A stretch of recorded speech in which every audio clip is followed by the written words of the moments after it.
Hey guys, welcome back to my channel. So my last video was about OFC, and as you see the thumbnail, my visa is approved. Yes, it's approved many days ago, but I am making this video right now because I had no time after that. But I wanted to share my experience with all of you, so it will be helpful for you all, and I hope that this video is very much informative for everyone out there. So let's get into the video. So mainly my visa interview appointment time was 8:20 at morning, and I reached there at 7 o'clock only because of the anxieties that were happening around beside me. So when I reached there around 7 o'clock, I had to wait that side of the building because there were a lot of people who were waiting, and security check-ins and everything has to happen before you enter, so they don't allow you around the building. They just allow you to other side of the building where all the parents and all the students are standing. And I reached there and I was waiting for the time. They call you obviously 20 to 30 minutes before your interview. Like my interview was at 8:20. They called me around 7:35 or something, 7:40, 7:35 something. So was the security check-ins and everything to happen ahead. You will come to know ahead when I talk about it. So when I was called out on a 7:45, I went towards that side of the building where I had to do security check-in of my passport sticker. That was there to cross-check if I really have an appointment today or no. That was the only thing you need to keep in hand for a security check-in. That is the passport. That's it. After that, I was led inside into the main other security check-in, which was of my things, where they give you a basket where you need to put all of your things into it, and it will be scanned, and you will also be checked obviously by a woman officer for women and by a man officer for men. That is what it is.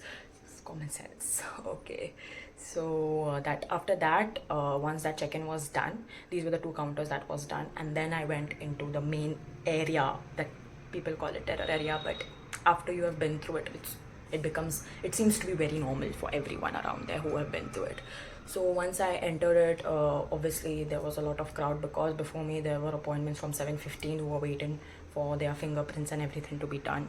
So now, as I'm talking about fingerprints, your fingerprints are already taken, but they take your fingerprints again to identify if this individual is you or not. So once that's done, then obviously they know that it's you, and then they let you go in. So first they checked my all documents, so I had to go into the first counter to check my 3 documents that is required: passport, I-20, and SEVIS. Nothing else is required inside. No DS-160, no appointment confirmation. They just check these three documents, and that was around from counter number 37 to 40 were only for check-in and fingerprints. The other counters before it were for the interviews. So once I crossed that line and my check-in was done, I went into the fingerprint and scan-in line where they check my fingerprints and check if that this is really this is me.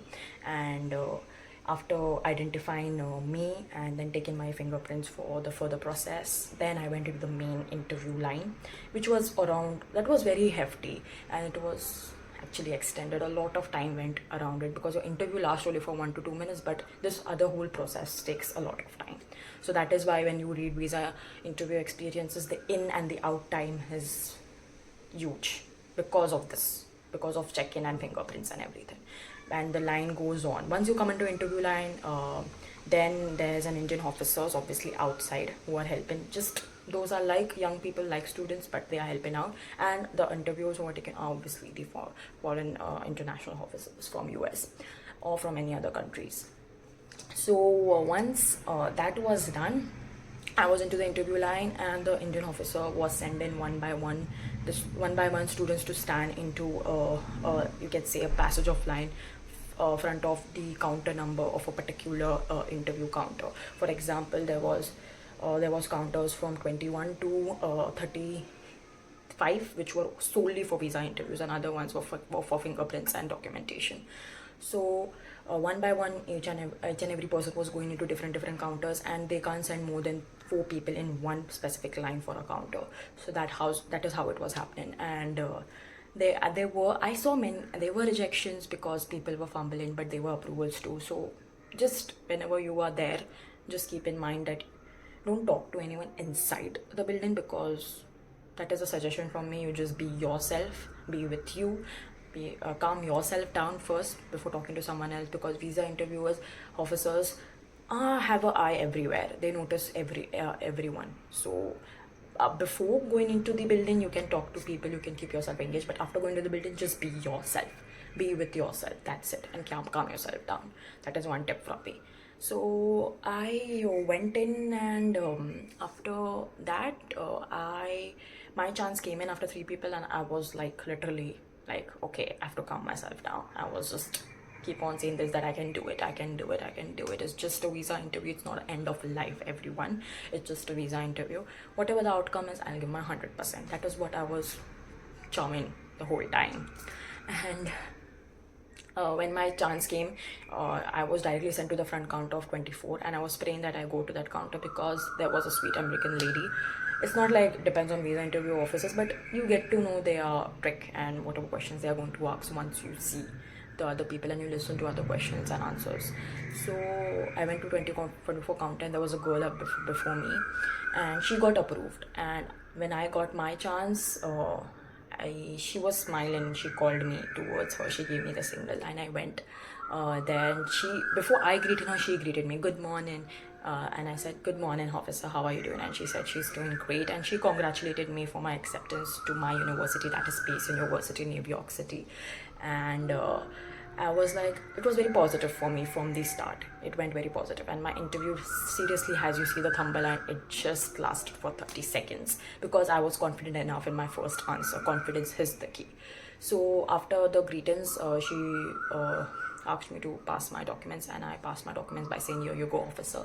And then she's like, what was your undergraduate major in? But before asking what was my undergraduate major in, she asked me what I'm going for the major in. So she read in the I-20 it was information science, but it was according to the college code. So I just told her, "Ma'am, it's according to the college code." I didn't say ma'am actually, I just said, yeah, it's according to the college code. The name of my master's program is Information Systems, so I'm going to pursue my master's in Information Systems from Pace University. That was my answer, blunt and clear and on the spot. Don't bush around, just give one-liner answers on the spot. They just want to hear the word and the sentence. They don't want to hear everything that's happening around it. So you just have to be very blunt and clear what you want to say. So that is what I said. Then she's like, "Okay, what did you do a major in?" Because my major was a combination degree, that is bachelor's in business administration and computer application, where my major was computer application. So I explained to her, "Ma'am, my degree was techno-functional, that is a combination degree of business administration and computer application, where my major was computer application." This was my answer, very blunt and clear.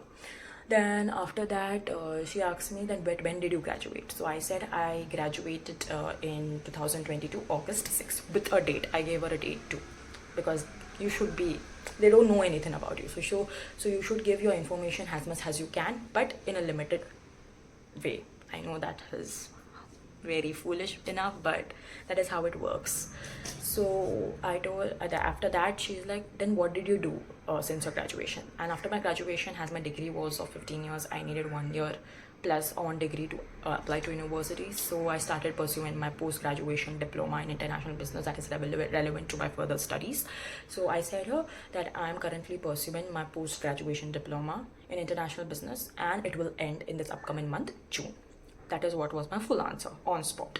So she's like, okay, that's great. And then she came to the funding question, how are you funding?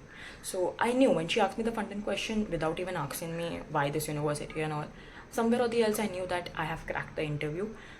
She's convinced that my intentions are clear, and I have cracked it. That is what she's convinced of, because I was very confident in the first answers. I had prepared so much, but it was very shortened, my interview. So I said my father has funded me with a savings of 40 lakhs, plus I've secured an educational loan of 50 lakhs from SDFC Credila, and I have also received a scholarship. And she could see the scholarship in I-20, but I still wanted to mention it, as it gives a positive sign of yourself to them. And she's like, "Oh yes, I see you have got a scholarship." And then she said congratulations again twice, and that was very positive for me. And then she's like, I could see her that she's just typing and for 2 seconds, and I was like, okay, let's see what is it, because I knew how when she asked the funding question, I am approved.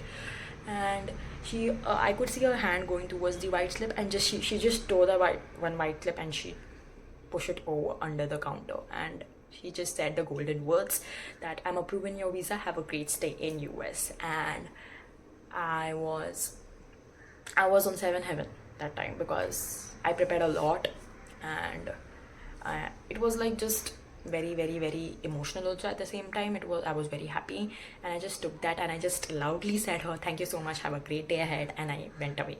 I just started walking fast from there because anxiety attacks, the whole atmosphere is very dreadful and little bit negative positive somewhere or the other. So you need to keep your mind sane in that kind of situation, and that time I was sane, and I just started walking towards my mom, who was standing outside, my dad and my mom both, who were standing outside. I just wanted to go and hug them and just wanted to get out, and you have to just cross again the security building and just walk towards that side of the road. And as I went out, I could see my mom and I just hugged her. So that was after the interview.